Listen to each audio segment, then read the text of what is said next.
Mwena abandaba gyebale kugamba mutya kansuubire nti muli bulungi kamubanga mwenna muli eyo.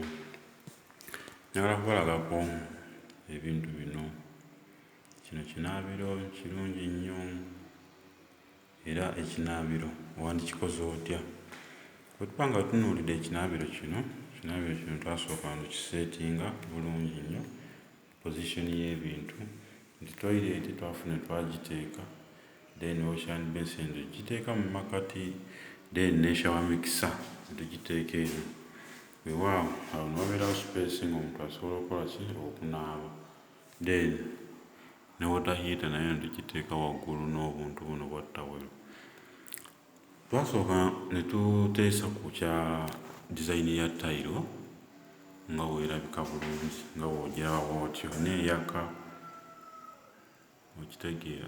So twamala oteesaako awo ne tukkaanya ne kilayanti wange okuba nga agenda ateekamu tayiro zino ez'omulembe.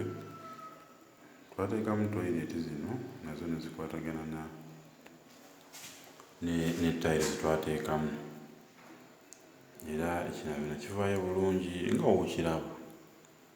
So bannaye mbakubiriza mwenna omuli eyo, weetaaga pulamba anakutuusa ku ky'oyagala. Wandibadde neeyuna ku ssimu yange oba kunoonya ku kibanja kyange okuba nga tukutuusaako enkozesa ennungi. So ekyo ekinaabiro kyaffe nga bwe mukiraba nti yo toyireeti, yo tip holder, tooth holder, yo mirror, wash hand basin, soap dish, then shower mixer nga mugiraba nnungi nnyo. So bannaaye bakiranti bange mbasaba muneeyunire water heater then entawulo nga bwe mugiraba. Njagala batwalako nga bwe mulaba ennyumba ya binaabiro bibiri nga bwe mugiraba nnungi bulungi terina buzibu bwonna.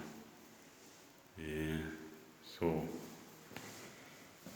njagala n'okubalambuzaako ne kino wano, kino nakyo kinaabiro nga bwe mukiraba, kinaabiro kirungi nnyo nga bwe mukiraba. So njagala muneeyune tube nga tusobola okukola plumbing omulungi nga bwe mulaba.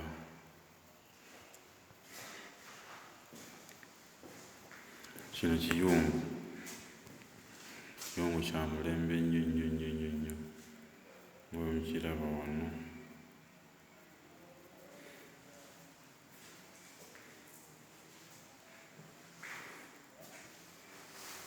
Kwegaali n'amazzi gagwa.